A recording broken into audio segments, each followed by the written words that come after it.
Daily news and analysis. We keep you informed and inspired. This is World Today.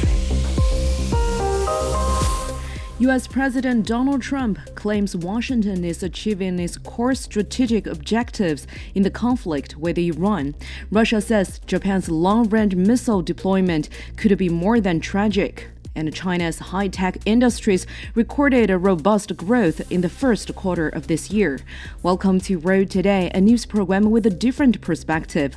I'm Anna in Beijing. To listen to this episode again or to catch up on previous episodes, you can download our podcast by searching World Today. Our top story. U.S. President Donald Trump says Washington is achieving its core strategic objectives in the conflict with Iran. In a televised address from the White House, he claimed a rapid, decisive, and overwhelming victory. He said Iran's missile and drone capabilities had been severely degraded, with weapons factories and launch sites almost gone. The president also stressed that U.S. actions did not rely on support from other nations. Nick Hopper has more from Washington. It was a victory speech from the U.S. president who was justifying why this military action was needed, but also listing the objectives that he feels he has achieved over the course of the last 5 weeks. He spoke about the fact that the Navy, in his words, is gone, that the Iranian Air Force is in ruins, and that most of the Iranian leadership is now dead. He also spoke about the fact that he does not believe Iran will ever be able to obtain a nuclear weapon, and also talked about the extent of the losses that Iran has suffered during this conflict. He said never in the history of warfare has an enemy suffered such clear and devastating large-scale losses in a matter of weeks. It was a tone from the US president which really portrayed confidence, but also a feeling that he was in the right. Let's listen to what else he had to say. Tonight, I'm pleased to say that these core strategic objectives are nearing completion. Those beautiful B-2 bombers performed magnificently. We totally obliterated those nuclear sites. Thanks to the progress we've made, I can say tonight that we are on track to complete all of America's military objectives shortly, very shortly. We're going to hit them extremely hard over the next 2 to 3 weeks. Now, up until now, the US president had been speaking about the 2 to 3 week timeline as being an end to this military campaign. He slightly reframed it during that speech, suggesting much more military action against Iran over the next 2 to 3 weeks, but not quite spelling out when the end of this conflict would take place. He did say it would happen when he felt all of the objectives had been completed, which is a rather subjective way of looking at this. Certainly no clear timeline from the US president about when all of this will end. That was Nick Hopper reporting. Meanwhile, President Trump earlier also told The Telegraph he's seriously considering withdrawing his country from NATO after the alliance declined to join his war on Iran. Trump labeled the alliance a paper tiger, suggesting a U.S. exit is beyond reconsideration. So for more on this, joining us on the line are Dr. Shao Yuqun, Senior Fellow at the Center for American Studies at Shanghai Institute for International Studies, and Jun Madikan, Research Fellow at the Center for China and Globalization. Great to have you, ladies. Dr. Shao, let me begin with you. We probably can't dodge this question. Trump says the U.S. is winning. What's your take on his assessment of the Iran conflict? Is America really winning? First of all, thank you for having me. President Trump delivered a national address asserting that the U.S. is winning rather than having already won. Mm-hmm. I think the timing is notable. It has been 1 month since the launch of the Epic Fury operation, and both domestic and international skepticism about the campaign has already been growing. Even within the MAGA camp, criticism has intensified. So the Trump administration has not achieved a rapid or decisive outcome comparable to its previous military action in Venezuela and on Iranian nuclear facilities last June. And although several Iranian leaders, including the country's supreme leader, were killed in the strikes, the operation has not brought the conflict to an end. Under these circumstances, Trump needed to offer an explanation to its domestic audience. So from the perspective of military balance and underground developments, the situation is indeed, as Trump described, the US is currently in a position of advantage. But the key question here is what the Trump administration actual objectives are. Mm-hmm. Throughout the whole operation, President Trump and his senior officials have offered ambiguous and sometimes shifting explanations. For example, at the outset, he called on the Iranian people to take back their country. Yet in yesterday's speech, he stated that regime change is not the goal. And in the same address, Trump said his aims are to completely eliminate Iran's nuclear capabilities, ensure that Iran cannot threaten the United States, and prevent it from projecting military power in the region. These objectives raise practical questions: how to locate and remove Iran's enriched uranium, and how to address the current situation in the Strait of Hormuz. Yet President Trump also said that because U.S. oil imports do not pass through the strait, countries affected by disruptions there should find their own solutions. So I think his speech contained quite many internal contradictions. Actually, the speech has given nothing new, I would say. Mm-hmm. So what's your take? What do you make of the speech, mainly his purpose and why he delivered this now? Well, firstly, thank you for having me. I think I really agree with the last point, especially that was made just now, that there are many internal contradictions, of course. First of all, he seems to be stating that 4 to 5 weeks into the conflict, the United States is winning, is achieving its objectives.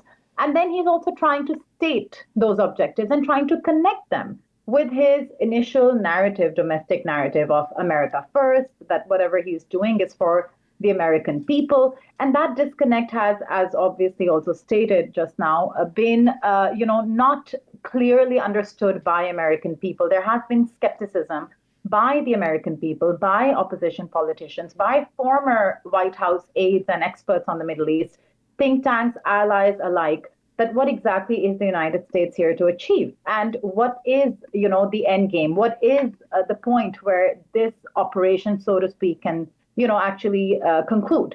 So I feel the tone is contradictory because while he's saying that they are very successful, they have already, the Iranian Navy has been dismantled and destroyed. And the initial narrative of they're doing this for the Iranian people versus now saying that we will, put them in the Stone Ages in itself contradictory. And if they're really winning and if the Iranian Navy has been sort of completely destroyed, then why is the current situation as we are seeing it today? Why is it that he's also still requesting, especially the European countries who are relatively more dependent on their energy supplies and trade through the Strait of Hormuz to come in if such support wasn't required? So the tone is, I think, not only contradictory, but it's also, I think it's very tone deaf at the same time.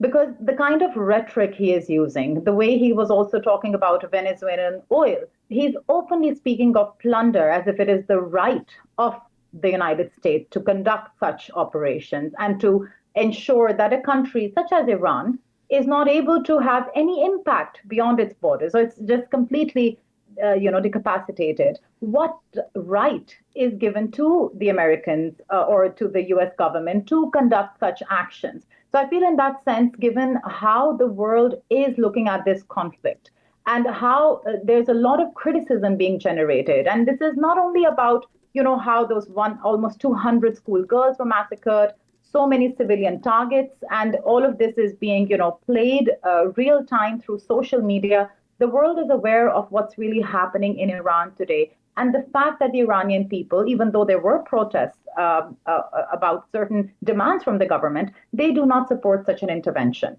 So I feel his speech at this point is trying to establish a sense of not only victory, but also that we are on the right path and what we are doing was necessary, and trying to set the tone for perhaps potentially a conclusion. And maybe, if there's another way to look at it, it's that he is looking for some kind of validation, not only domestically, but also internationally, that they have succeeded.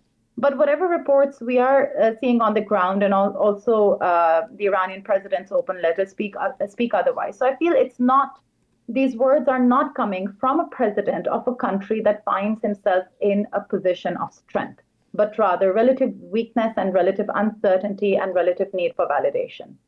Very insightful. Dr. Shao, the U.S.-Israel strike has hit Iran hard, but it's also causing ripple effects worldwide. We see oil prices are going up, and to the United States itself, wars are not cheap. We see large-scale protests sweeping across the country. As Zun said, people at home and in the Congress have doubts about the U.S. is winning. So how do you see the impact of this war on the country internally?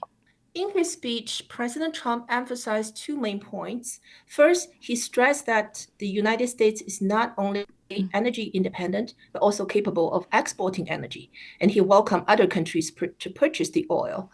And secondly, he acknowledged that many Americans are concerned about rising gasoline prices, but he argued that there is no need to worry because the U.S. economy is currently very strong. In practice, I would say the overall market reaction in the United States has remained relatively calm. What people are more concerned about is uncertainty, specifically how long the military operation against Iran will continue and what impact it may have on the U.S. economy. At present, the operation has had significant effects on countries heavily dependent on energy imports, including many Southeast Asian countries, such as Vietnam, and also some South Asian countries. As a result, much of the world is bearing the costs and pressures generated by what many view as the Trump administration's violation of international law and highly irresponsible military action. If this operation continues, global supply chains may be disrupted, and economies of many U.S. trading partners could suffer, ultimately producing negative consequences for the U.S. economy as well. For now, domestic political pressure remains within a range Trump can manage. Although polls show that a majority of Americans oppose the operation, Trump's priority is to maintain support from his core base. So the MAGA camp has so far continued to back him. But if the conflict drags on, it's uncertain whether that support will hold, an uncertainty that does not bode well for Trump as he approaches the midterm elections.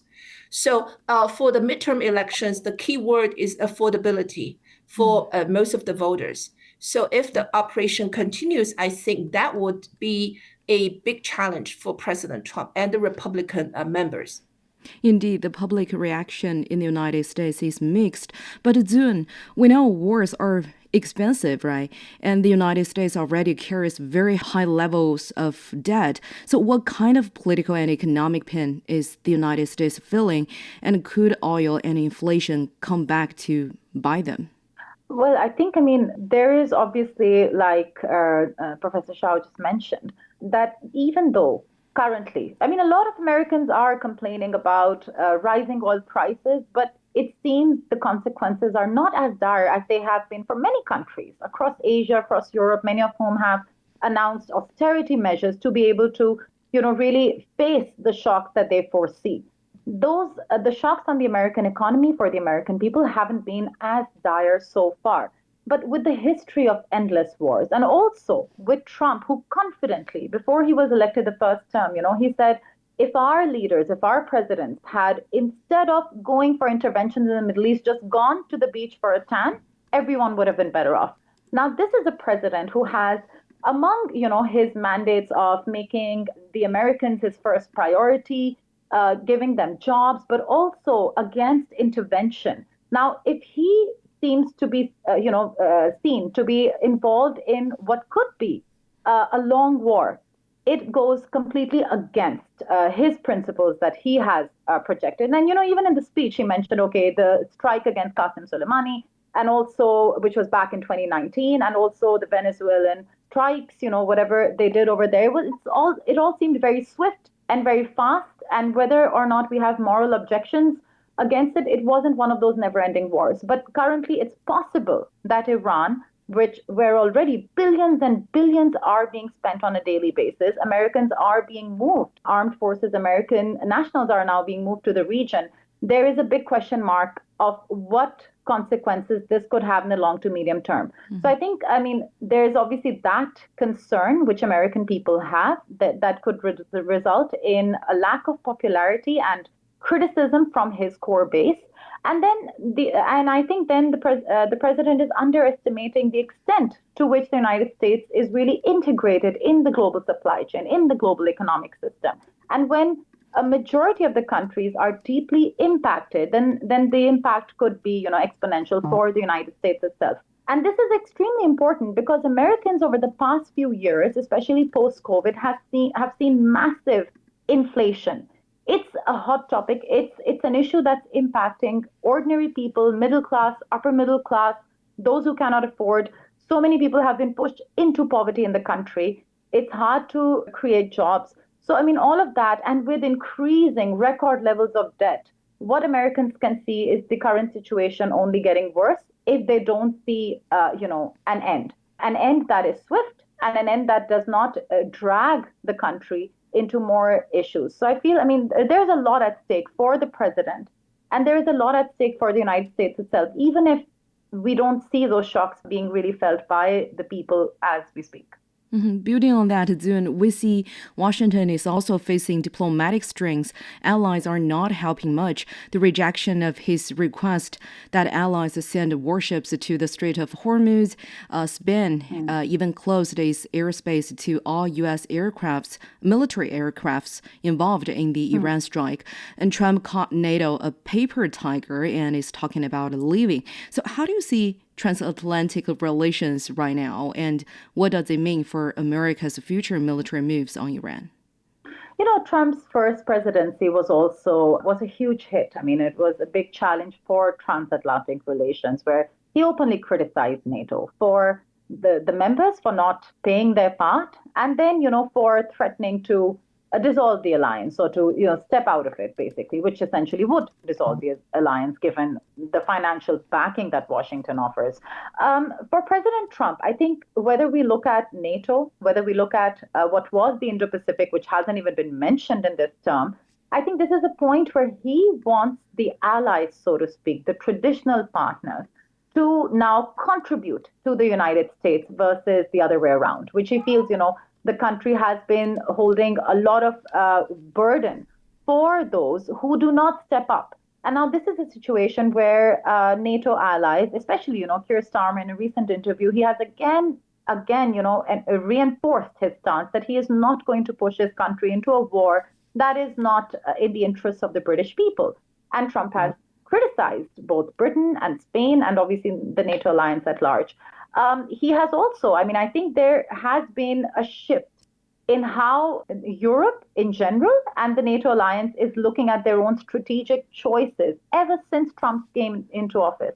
And that includes, all the tariffs that he has been imposing on these countries and pushing them to invest in the United States. So I think this war, this escalation, and now his expectation for them to step up and be a part of this war is not only delusional, but it's also part of a series of developments that have occurred, whether they're economic, whether they're strategic, and now whether they're military, which are pushing transatlantic relations into a situation of, re-questioning, recalibrating where their priorities lie. And we, of course, we saw how both Carney from Canada and Starmer, they also came to Beijing. They want a more pragmatic way forward.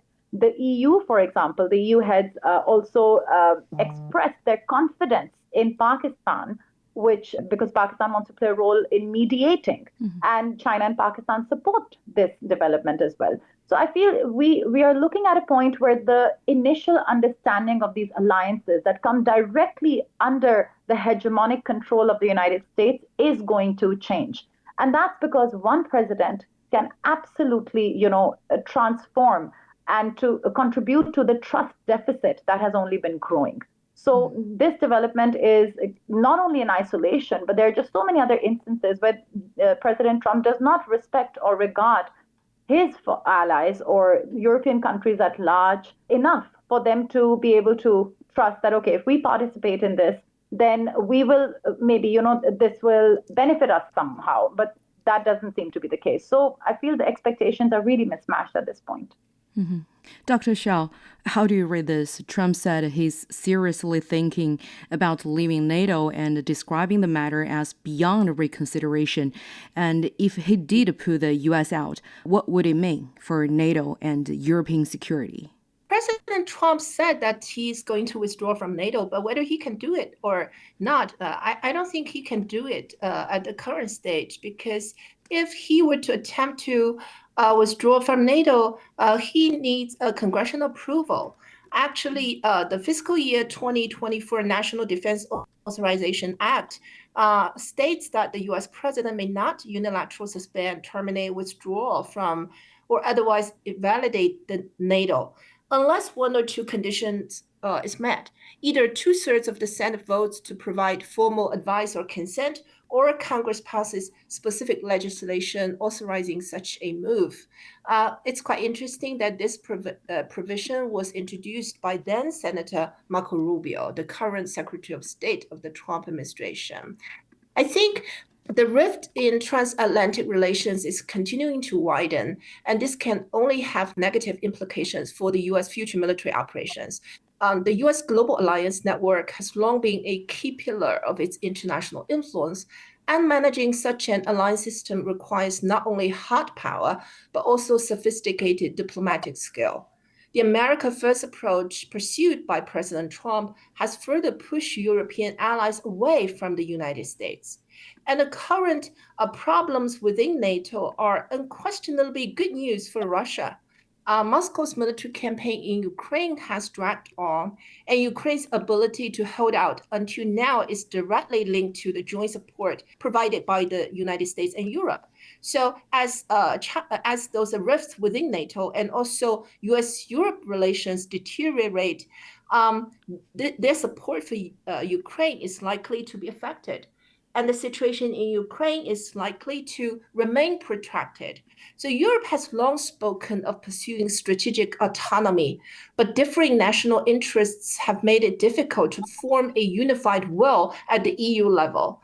As a result, Europe's security framework has become increasingly fragmented and weakened. So for this reason, Ukraine has been intensifying its cooperation with Gulf countries in an effort to secure continued backing from the US government. So I think the overall situation is very fluid and dynamic. But basically, so far the implications for European countries and the NATO European members are really quite negative. One last question, Dr. Shaw, briefly. Let's shift back to the war. How do Trump's words come across to Israel and to Iran? I think basically the speech is a good news for Israel, because President Trump said at least he will continue this military operation for 2 to 3 weeks, and he will strengthen the military operation and to make Iran incapable to come back as a strong country. I think this is what Israel is happy to see. And for Iran, I guess whatever Trump says, Iran has just one direction to go, which is to fight back resolutely. Thanks, ladies, for those insightful analysis. Dr. Shao Yuqun, Senior Fellow at the Center for American Studies at Shanghai Institute for International Studies, and Jun Matakan, Research Fellow at the Center for China and Globalization.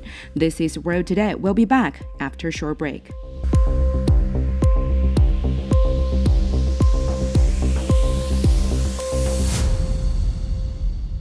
You've been listening to World Today with me, Anna, in Beijing.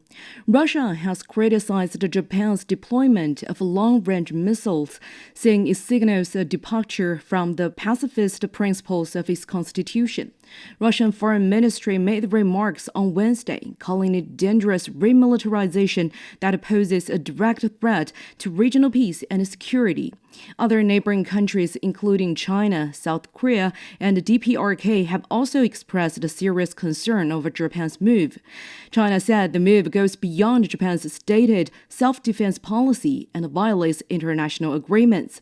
The missiles have been deployed at Camp Kenkun in southwestern Japan and Camp Fuji in central Japan, with their striking range potentially covering most part of East Asia.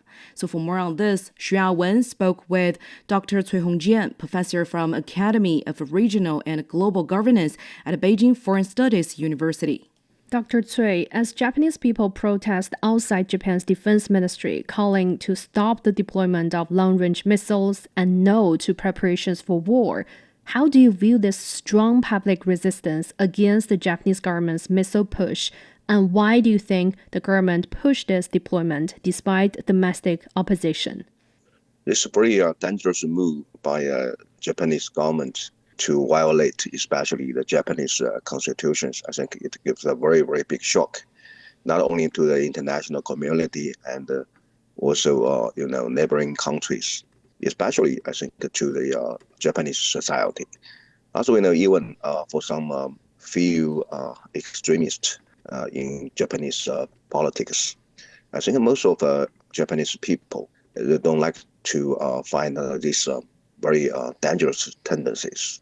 Once the Japanese government has been trying to violate constitutions and to, this very, very dangerous situation in its security environment, I think the biggest victim could be the Japanese people.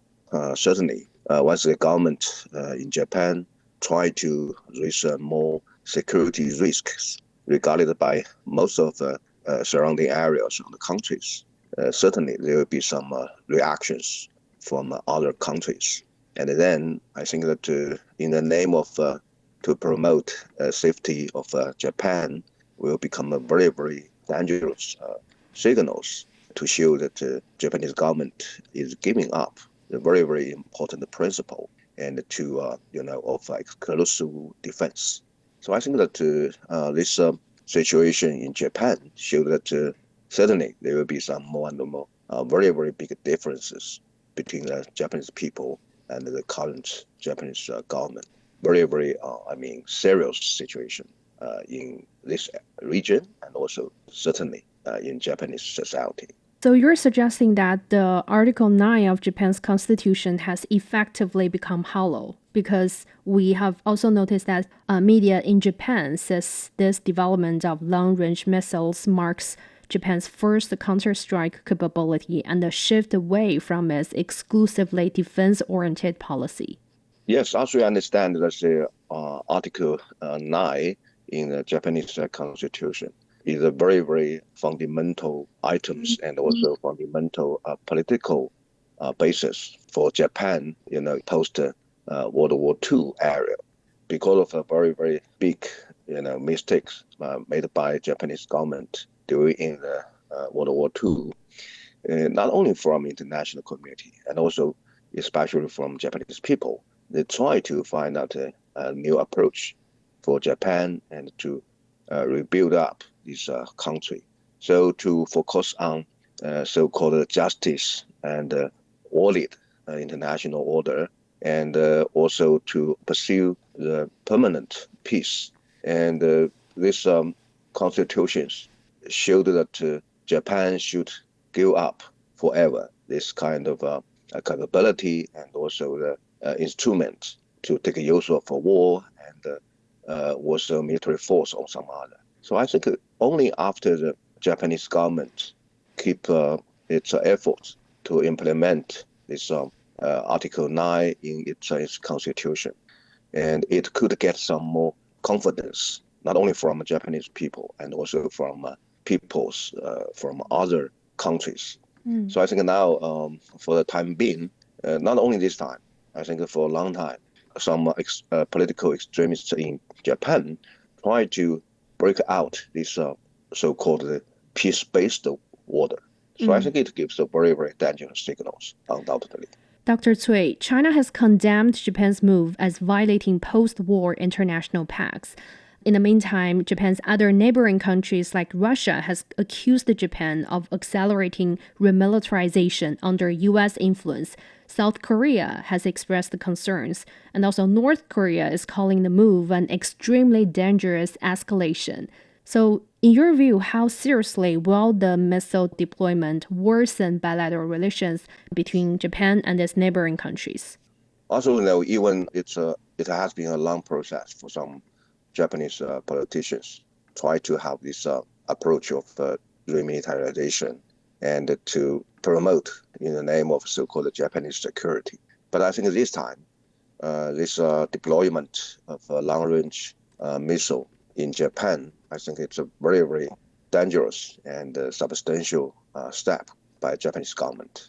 It will give a very, very big threat to most of the neighboring countries of Japan, including China, Russia, and South Korea, or some other.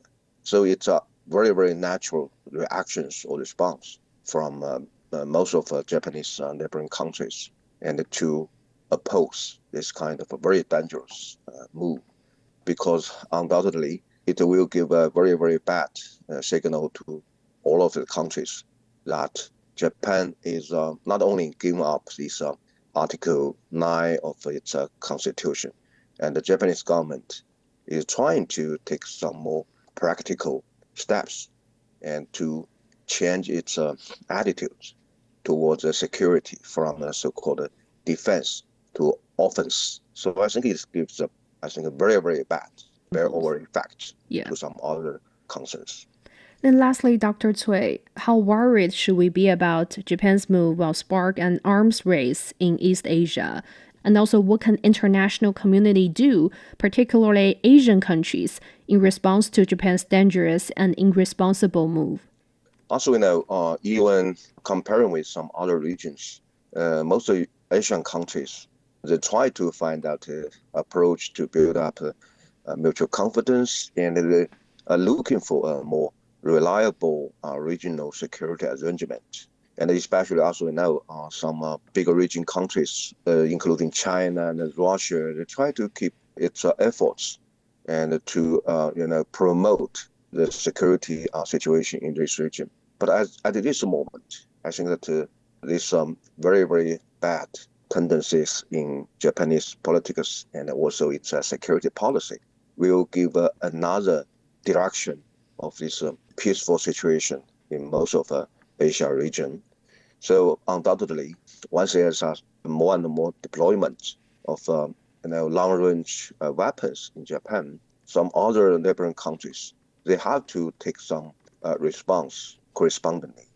So it will give, I think, another very, very bad situation for these countries, have to promote its security capability. So it gives, I think, very big stimulation to force most of the regional countries to be part of a so-called security dilemma.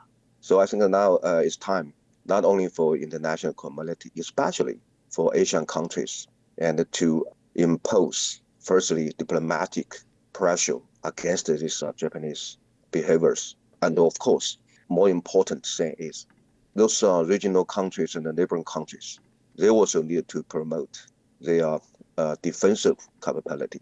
And I think not only just criticize Japanese government in speech or some other diplomatic way, I think it's time for more and more neighboring countries to take some more pragmatic steps to stop these dangerous tendencies made by Japanese government.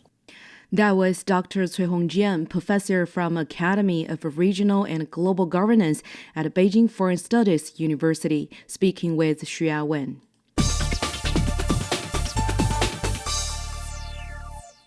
The Chinese economy has continued to perform steadily so far this year, with innovation strengthening. As of Wednesday last week, high-tech industry revenue rose more than 14% year-on-year. Demand from AI and computing power infrastructure drove strong growth in integrated circuit design and manufacturing. Meanwhile, the green transition is accelerating.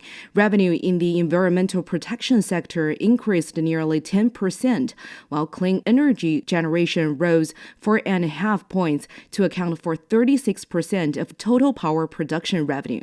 So to delve into this, joining us on the line is Dr. Yao Shujie, Changkong Professor of Economics at Chongqing University. Welcome, Professor. Oh, yeah, welcome.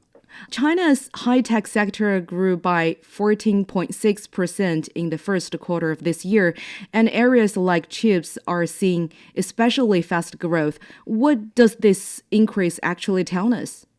It tells us that the Chinese industrial system is escalating from the lower medium level to a much higher level over the last decades, particularly since the starting of the first 21st centuries. The Chinese industrial products has improving in terms of quality and value. The circuits production, semiconductors, despite a lot of technological confusion with the United States, China is moving away very steadily to change the industrial structure, not only in the new energy sector, but also the semiconductor sector has become a very major force in the international market. So China's dependency on the rest of the world is declining, and the rest of the world depend on China's high technology is increasing. So this is a change of the competitive advantage in the favor of the Chinese economy and the Chinese manufacturing sector. Mm-hmm. Professor, the world feels pretty unstable right now. Conflicts in the Middle East are pushing oil prices up, and many economies are under pressure. So why is China's high-tech sector still growing so quickly? Yes, the Chinese sector have two major advantages.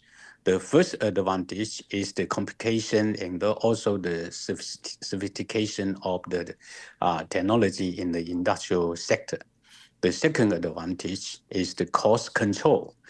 Chinese product tends to have high quality but lower cost because of efficiency in the production system. Taking advantage of the economy of scope and the economy of scales. This is unique in the international market compared to other industrialized nations. Chinese market is bigger. The Chinese industrial system and production chain is more complicated and more competitive. So this gives a very strong competitive edge for the Chinese industry, particularly in the high-tech sector. The demand for the Chinese high-tech industry is getting bigger and bigger due to these two advantages. And I think China already demonstrated the dynamism and also the mechanism to prove that the industry is moving ahead much faster than the rest of the global economy. Mm-hmm. Professor, China still relies heavily on imported oil, but we see clean energy accounted for 36.3% of power generation in the first quarter. So how do you see this shift in China's energy structure? Because we often hear that we must hold our energy security firmly in our own hands. With that value, how do you assess China's current energy structure and its ongoing transition? The Chinese energy demand is much bigger than any other country in the world, including the United States. Chinese electricity generation, the production, is almost 2.5 times of the United States, and it accounts almost 30% of the global level. So if we depend on fossil fuel, let's say coal and also oil, then it may not be sustainable. And the prices of oil and coal will be pushing to a level that cannot be borne by many industrializing nations. So this requires China to move into a different development path, developing the renewable energy sources, particularly the solar power, the wind power, and hydroelectronic power, and to some extent nuclear power as well. So China has been building up this capacity over the last 26 years, right from a very lower level to now it accounts over 1/3 of the country's electricity generation. Now, people may not understand this 1/3 exactly mean. This 1/3, 36%, it means that it's equivalent to about 3 trillion or more than 3 trillion of electricity, 3 trillion watt hours, which is equivalent to almost 70% of the United Nations electricity output, and certainly bigger than any other country put in together. This concept of additional renewable resources is not only mitigating the pressure of China's demand on energy, particularly on the fossil fuel, but also it provides a new pathway for green development and sustainable development, not only for the Chinese economy, but also for the rest of the world. So it is highly meaningful, and it's also extremely significant in terms of human energy development. Mm-hmm. Professor, talking about China's economy amid global instability, we've seen global government bonds being sold off and yields rising, but China's bonds have stayed relatively stable. Some even call them a safe haven. So how do you interpret the economic fundamentals supporting this kind of stability? Yeah, the concept of financial, strength of the Chinese economy, especially the Chinese government bond, is totally reflected with what we have just discussed about Chinese development in the high-tech industry and also the green technology, green resources. It means that China have a responsible way of economy and social development. Not only considering the pace of economic development, but also consider the environmental change, especially the climate change, to reduce carbon dioxide emission. And because of China's responsibility for economic development, it means China have a better future. And if China have a better future, I think the international capital would more and more become realized that China is a safe place. In this case, the so-called safe haven for international money. And this is why Chinese government bond is very welcomed by many foreign investors.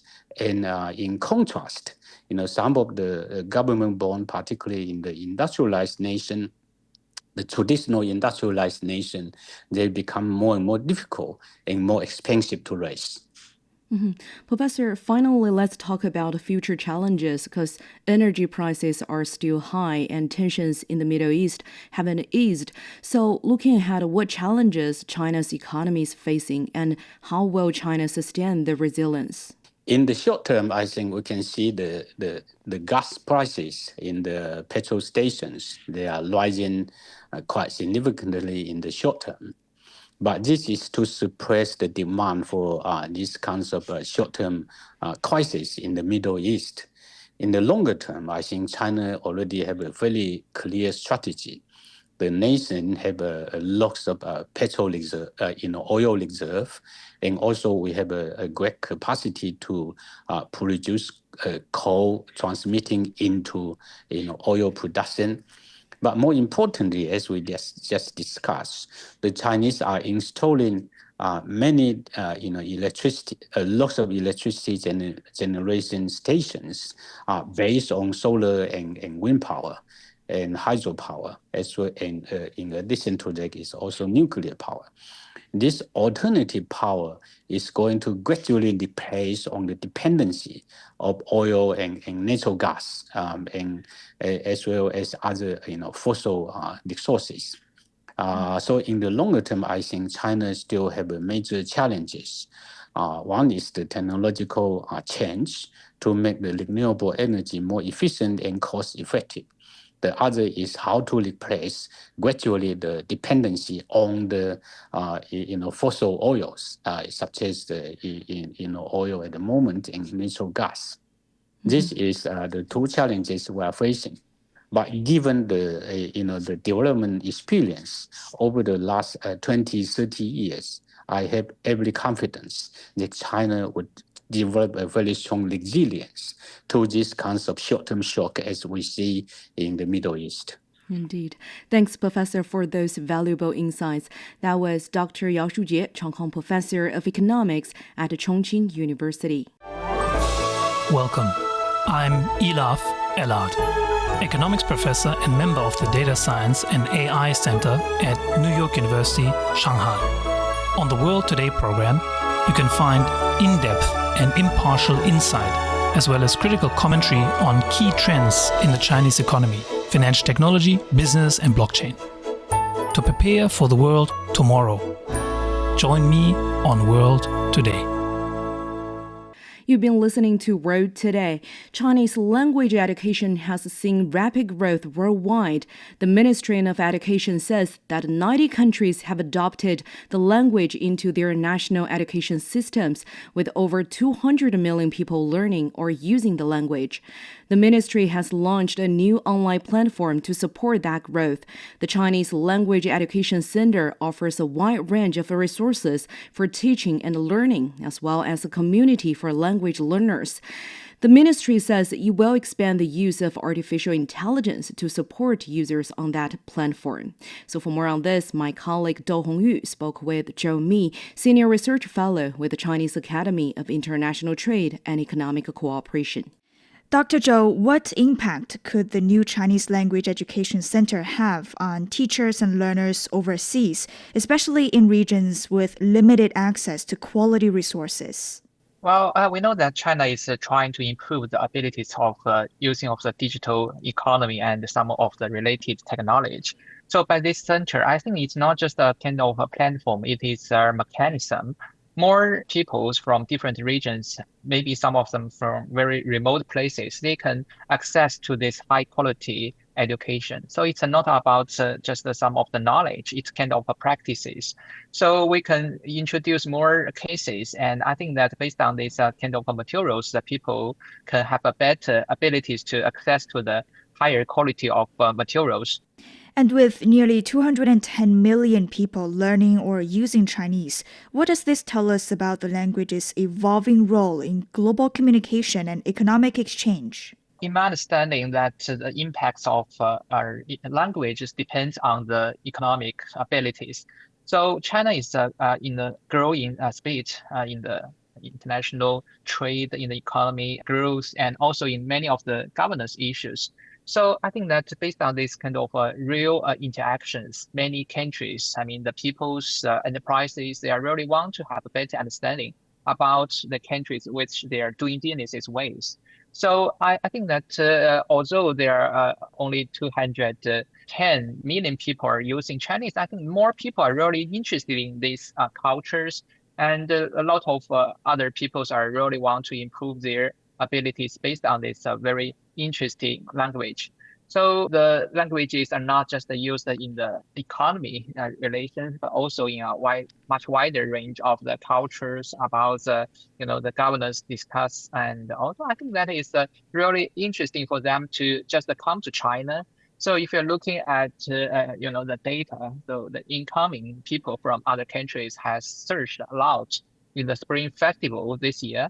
So based on this kind of demand, they are really bringing people more kinds of ways for discussing the details and some of the very interesting aspects with the Chinese and those people who are interested in Chinese styles and cultures.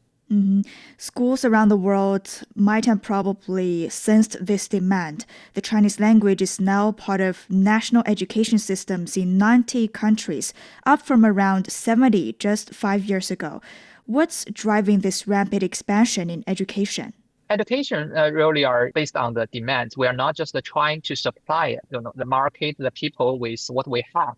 So on the contrary, we are really meeting their demand. So if you're looking at the past decades, China has gradually opened our market.